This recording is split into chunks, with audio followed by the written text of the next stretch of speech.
Welcome everybody to Go Local Live. I'm Josh Fenton, CEO and co-founder. A few quick notes. Today we'll have Dr. Michael Fine at 12 noon. The governor's press conference, which is usually scheduled for 1 o'clock, is now at 3 o'clock, and she continues not to allow the public to hear press calls or press follow-ups. That's been an ongoing policy of hers, unlike almost every other governor in the country. There's a number of updates on Go Local, and if you haven't heard, Super Bowl champion coach Don Shula passed away, reportedly at the age of 90, the only undefeated season in the history of the NFL. Let's go to Evan Smith from Discover Newport. Evan, welcome to Go Local Live. Thank you for having us, and congratulations. I think this is your 10th anniversary, if I'm correct. We did. We haven't screwed it up yet, as I like to say. So we keep plugging along, and thanks so much. Yeah, it's a wildly interesting time in media, as it is in travel and tourism. Evan, you've been sort of at the top of the heap for years. Newport's tourism industry couldn't have been going any better in many ways, with new hotels being constructed. Tell us, what is the environment down in Newport today? Well, sadly, it's pretty quiet. It's unusual to see the streets of Newport so empty. We are suffering the same painful economic downfall that most cities in America and across the world are suffering, as people have stopped traveling.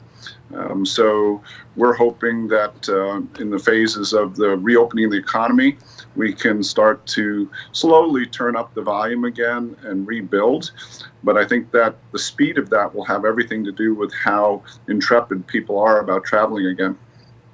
Are you seeing any travel down there, any day trippers or anyone coming down for a weekend to stay at a B&B or at a hotel? Not really. We have about 20% of our hotels open, and they're hosting reserve people, relief people who are working in hospitals and other things, and they don't want to go home to their families. But with the 14-day quarantine, sadly, about 80% of our hotels are closed. All of our restaurants are closed. Our attractions are closed. So there's not a lot to do and see. And really, it's actually the opposite of that, Josh, which is that we're telling people not to come right now. And if they do come, they may get stopped by the state police and questioned. So we're still in a kind of a lockdown mode, but we're hopeful that that will turn around in the weeks and months to come. Yeah, the data shows we're sort of in this very steady level. We were down in cases yesterday, but significantly up to a record number of deaths, 24 deaths, sadly, in Rhode Island. What's the, this is such just, this has all happened in 2 months. The first case took place on March 1st in Rhode Island. We're barely 2 months later. What's the emotional response from restaurateurs, bar owners, hoteliers in the Newport area? Well, this all started, for us right around St. Patrick's Day parade. And we got into that great brouhaha, can you have the parade, not have the parade, going back and forth. That was the first kind of introduction into the public down here. For the last 8 weeks, every week has brought more sad news that another major event would be canceled. So each week we kept thinking, is next week going to be the week we're going to turn the corner? And every week we didn't turn the corner, and more big events got canceled. So I'm going to tell you, though, Josh, that when I talk to people in the industry, their spirits are really high. People aren't giving up. They really want to roll up their sleeves and get started again. And so when I talk to hoteliers, when I talk to restaurants, when I talk to our attraction community, they want to rebuild. They want to get going. So the spirits are there. Everybody's just frustrated because we can't, we're kind of frozen, suspended animation.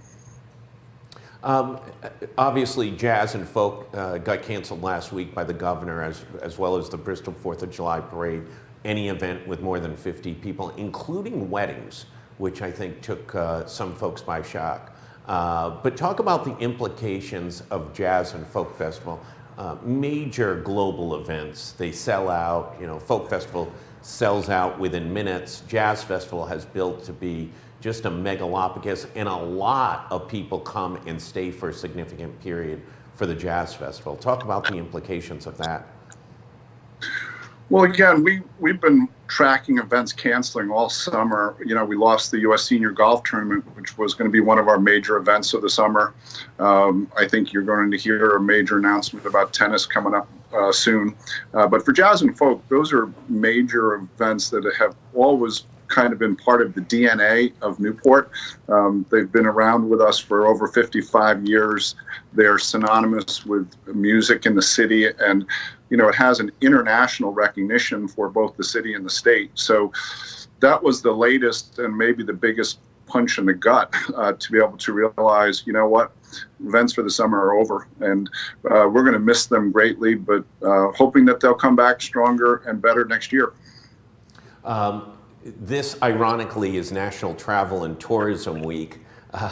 Couldn't be any crueler at one level, but in another way, it sets up a little bit of optimism and how much we all love travel. Talk about your feelings about this being National Travel and Tourism Week. Well, this is an event that our national organizing body in Washington, D.C. organizes every year, and it's meant to be a kumbaya for everyone in the hospitality industry to kind of proclaim the importance of our industry to our nation and to the world. This year, sadly and somewhat ironically, it's happening kind of right in the middle of this crisis, but we wanted to actually continue with it. There was talk about whether it should be canceled, and a lot of the leaders nationwide said, we need to go on with this because we need to tell people that we will travel again, that we will be back, and people will find that explorer in them again. People will find their travel soul again. And so we thought it was important to come back out and say that even though you're not traveling right now, you will follow your travel dreams. You will follow your inclinations again very shortly. So happy National Travel and Tourism Week. Evan, you've had to, it's hit completely home to your organization. Discover Newports had to lay off 18 out of the 22 staffers. How's your staff dealing with this? Well, I'm so fortunate to have an incredibly talented staff, and any employer who says laying off people or furloughing people is fun is lying to you. It's painful because these people should be on the front lines being part of the recovery. These are some of the top people in the industry today, along with our good friends up at Providence Warwick Convention and Visitors Bureau. But we have a challenge, Josh. One, we're 90% funded by the state hotel tax. And so with no one staying in our hotels, we have no funding coming in. And second, we're a government not-for-profit, which is a 501c6. And to date, those are not eligible for the payroll protection plan. So I've been spending a lot of time trying to figure out how I'm going to get funding so I can bring back on my all-star team so that they can be part of the recovery, because those are the stars. I'm just the head coach. Those are the folks that make it all happen. And travel and tourism is going to be a big part of our recovery, but I've got to get them back doing their thing. So pressure's on myself, people like Kristen Adamo, to work with our senators and our congressmen, the governor's office, Commerce, Rhode Island, to find investment funds, relief funds that are going to help us with the recovery process. When, and hopefully, obviously, for everyone in the state, the country, and the world, as we develop to the next phase and begin to lessen the number of restrictions and get to a point in which travel becomes viable again, how long will it take you and your organization in Newport area to turn the switch and be ready to go? I think, first of all, our hotel community is waiting to open. They're getting instructions on what they need to open. Same thing with our restaurant community, same thing with the attraction community. So this week is a big educational week for everyone to learn what's required of them to reopen.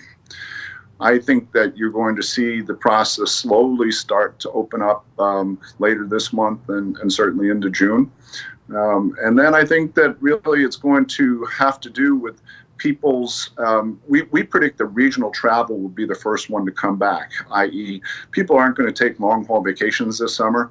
I think people are going to be traveling largely within 200 to 400 miles of their house this summer. So our thinking from a marketing and promotion standpoint is to market in our backyard and have everybody, Rhode Islanders, enjoy their state. But I think we're going to be limited to reaching out to pretty much the New England market for this summer season. I know one couple in Providence that's ready to go to Newport for multiple nights. So as soon as you get ready to open, we're there. Newport's has had its twists and turns. In the early 1970s, the Navy left, and it was at that time perceived to be a death nail for Newport. But Newport's, just comes back. By the way, this was a period of time, late 60s. Many of the mansions were functionally boarded up. Some were for tax sale. This was not exactly the golden era of Newport as a summer destination. But Newport just always resoundingly comes back bigger, better, stronger, more interesting, much more of a destination than previous. It took almost 40 years for people to come to embrace building the Newport Pell Bridge. It took a lot of people, it took a lot of sweat equity, but really in 1969, on June, when they opened the Pell Bridge, I think that really was a time when it was kind of the birth of modern travel and tourism in Newport, and the Navy moving out and having a conversion from purely a Navy economy to a blend of other things: naval, tourism, education, medicine. We're, as a community, and trying to diversify our economic base. We don't want to have all our eggs in one basket. So we're going to continue to do that. But I think it's going to take us a year to 2 years to recover from where we are now. Yeah, I think that's right. And we don't really know when the clock starts. I mean, that's the other critical element of this. Obviously, 32 states around the country have lessened some elements of their restrictions. Rhode Island has not in any functional way. And you could make an argument that last week's announcements by the governor was actually an increase in the restrictions by canceling all events throughout the summer, 50 or more. How has the state been? Has the state been responsive? Do they understand what's at play, and how critically important the tourism industry is to Rhode Island? Well, the state has two crises on its hands: a medical one and an economic one. They have done the right thing by taking the medical one first. A pandemic is the highest priority, and I think the state is dealt with that in every step that they should have. Every life counts, and that's important.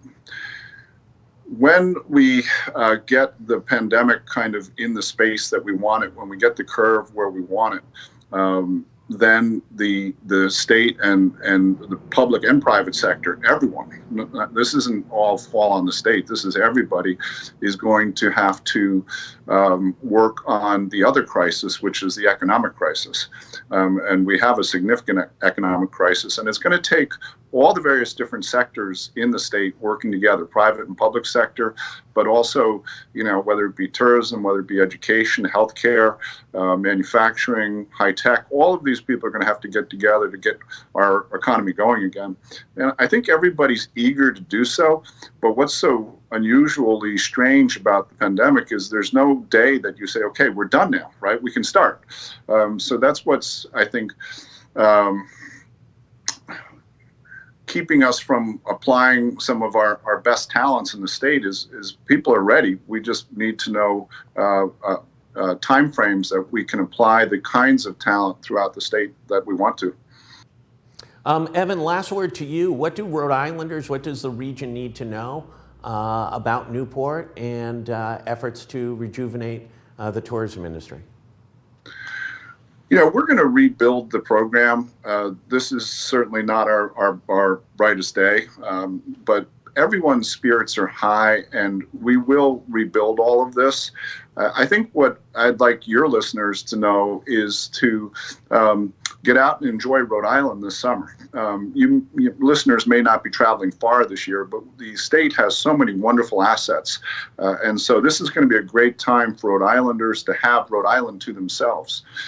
Josh, one of the Rhode Island monikers is that Rhode Islanders won't come to Newport in the summer because there's too many tourists there, right? Well, right, absolutely. Rhode Islanders can have Newport to itself this summer. Come on down and have a good time. But not just Newport, every corner of the state. This state is a recreational paradise, from boating and fishing and hiking and biking and golf and tennis. So Rhode Islanders should get out and enjoy this beautiful state, because we're very fortunate that we've got the open space and great state parks. So that's the final message: is get out and enjoy it and help start the recovery. Support a local restaurant. Evan Smith, no better message than that. I want to thank you so much. You've done yeoman's work in Newport, building it to one of the top tourism locations in the world. More people around the world know Newport than they do Rhode Island, and that's a direct result of the tremendous work that you and your team have done, and it will be back and better than ever. Thank you so much for joining us. For everybody else, we'll be back at 12 noon with Dr. Michael Fine and some very specific updates about some data he's pulled apart over the weekend. Thanks, everybody. We'll see you back shortly.